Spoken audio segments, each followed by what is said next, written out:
Hello, gorgeous soul friends. Thank you so much for tuning in. I wanted to expand upon the messages from the last video because so much more information's come through, and I think it would be helpful to share it with y'all so that you can have a deeper understanding and clarity as far as everything that's going on right now, especially in the United States. But I think that this is expressing itself worldwide in different ways. So if you're not from the United States, some of the messages in this video may apply for what's going on in your country as well. Because I know that there's an upheaval going on everywhere right now. Like, there is so much transformation worldwide, and a lot of this transformation is due to the shift that we're seeing culturally, physically, metaphysically, interdimensionally. The physical viscosity of our dimension is changing, and with that we will see new laws in physics, physicists discovering new laws that weren't previously accessible to us. So the way that I visualize these things when I hear these messages about this interdimensional shift and these new laws of physics that'll be presented, I see them as being blocked behind an interdimensional firewall. So what's happening is that firewall is lifting, and we're now going to be able to access new information, so science will be completely transformed. I mean, we're going to witness this fast in the next 5, 10, 15, 20 years. With that interdimensional shift, we're going to see a return, and we're already seeing a return to anarchy. Because I've said it before in other videos, humans are not meant to be governed. No matter what systems are put into place to implement control over a populace, it doesn't matter if it's socialism or capitalism or whatever ism you want to call it, we will always return to anarchy because there will always be flaws within these systems. And we'll continue to create new systems. Like, there are going to be new isms that are created, new political systems, new structures that are going to be created, especially in the coming years, because this one's collapsing. Like, it's done. The current system as it stands was never meant to be this way. It was really meant to be volunteer work. It was really meant to be a service to the people. Political positions were never meant to be careers. It's always been a public service opportunity for those who have already succeeded in life. They've already done things that have made them a lot of money or have made them very successful in terms of like their interpersonal growth or whatnot. It was never meant to be about control, but it always ends up happening that way because, especially in third density, that's just the way that we operate in these current animal forms. We have these animalistic structures within our minds that make us very selfish. So part of the spiritual journey is conditioning those animalistic behaviors. That's essentially what the fall of Adam and Eve is representing, is the descent into matter, the descent into the animal form, the 666, the carbon-based body. So part of the spiritual awakening journey is to deconstruct these fear-based behaviors that are really coming from the animal programming that comes with a flesh body. And I've talked about it before in other videos on my main channel. I've talked about how we're essentially a interdimensional onion. So your physical body is the densest part of your soul. Your physical body is your soul. You're not a soul in a body. Your body itself is a physical reflection of the soul. It's a layer. So what's happening is our bodies are also changing. Okay, I'm back. I went to get a shawl because it's a little chilly. But I was talking about how the viscosity of our dimension is shifting, and how with that we're going to see scientific changes, political changes, cultural changes, bodily changes that are going to reflect that shift. So, as I mentioned earlier, new scientific discoveries that are going to validate what is now considered maybe pseudoscience or alternative ideas are going to now have physical basis in material science. They're going to be quantifiable with the tools that are available. Like I said, there's going to be a firewall that's lifted. And with that firewall being lifted, we're going to be able to access new knowledge, new information, and it's going to transform the way that we see ourselves. So with that, there's also going to be bodily changes. One could even say that the physical form is shifting on a molecular level. That's happening right now for the collective as well. Many of these things that we see as symptoms of illness, things like the cold or flu symptoms, I'm talking about like mild things, are really just somatic in nature. And they're kind of a physical manifestation of these inner transformations that are happening on a spiritual level. So all of this to say, with this knowledge and with this awareness, we're going to return to anarchy because humanity is inherently self-governing, because we're a part of nature, and nature is self-governing. It has its own systems, it has its own laws that are meant to be guardrails for its progression.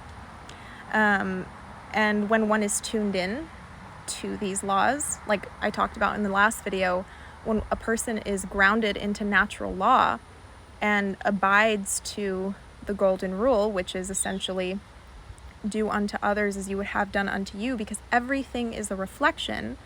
So therefore, everything that you output, you input. Okay, this isn't about whether you believe in it or not. It doesn't care whether you believe in it or not, because this is bigger than you or I. It is a universal law. And if you're practicing manifestation, you are practicing an art that is built upon the law of karma, the law of reflection. So all of these things tie into each other. These religious ideologies all come from somewhere, okay? They're all different lenses for observing the same core truths. They're all different languages for explaining the same esoteric principles that supersede all of these things. And the details of how you abide by natural law are taught in the various guidelines of religions and mystic systems across the world. So like the 10 Commandments, the 42 laws of Ma'at, the 8 limbs of yoga. These are guidelines to protect you from yourself, because we're very powerful beings, and our creative ability is something that can be really constructive for the world, or it can be destructive. So long as we have these animal forms, there's always going to be people who are self-invested, and they just care nothing about anything else or anyone else, and they don't care about how their actions impact others. So the thing about that is in nature, everything regulates itself. So there will always be people who rise up to face injustice. There's always going to be people who stand up and present solutions to problems. We see this in business statistics. That's essentially what free market capitalism is when you give people the freedom to create businesses and not have it be something that's regulated, not have restrictions around those things, we can present solutions to problems that were there. So it's the same thing societally. Like when we have problems within society, there will always be people who work day in and day out to resolve those problems, because it's just in our nature. And as long as we have these governing systems that come together and ultimately work to control people for whatever personal agendas suit that group's needs, we're always going to revert to anarchism. Like, it is instinctual. We will fight back against it. There will be people who will rise up against it and overcome it or overthrow it. If a collective doesn't have the basic foundations of self-regulation, so like nervous system regulation, emotional regulation, which if you go to your local grocery store or if you go to your local restaurants, you can easily observe that most people don't. All the grown-ass adults that are throwing hissy fits in public, okay, you can easily see that most people don't have that self-regulatory foundation. If a collective doesn't have the basic awareness of the interconnectivity of all things, or the awareness that their thoughts, their words, their actions, their intent directly domino effects and impacts the world around them. If a collective doesn't have the awareness of these things, anarchy will still ensue because it's innate. We will always push back against forces that seek to control us.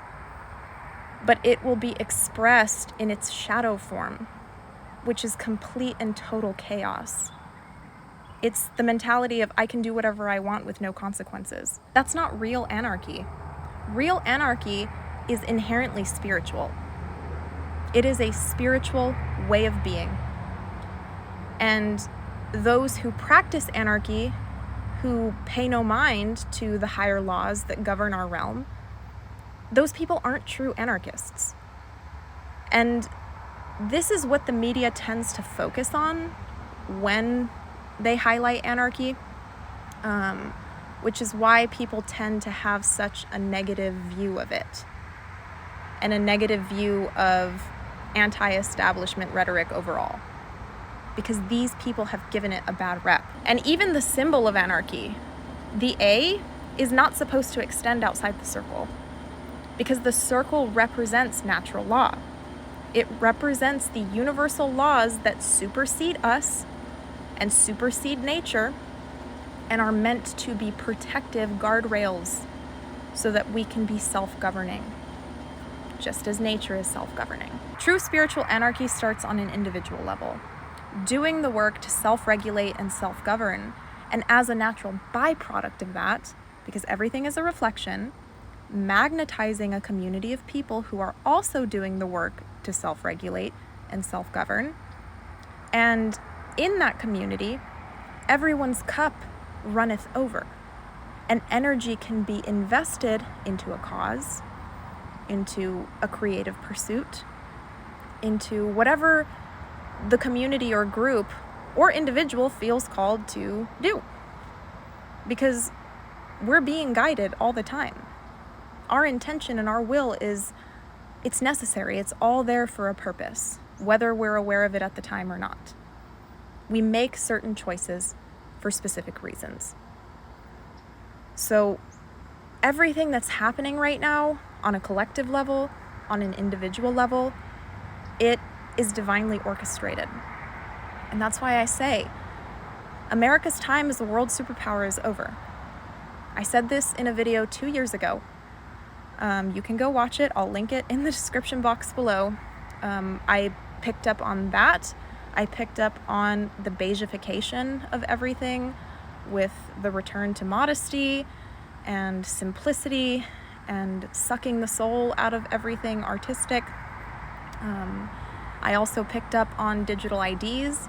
A lot of the things that I picked up on in that video are happening now. So we're seeing this dissolution of America as an empire. And empires rise and fall. It's all completely neutral. It isn't a good or bad thing, it just is. And it doesn't care whether you like it or not.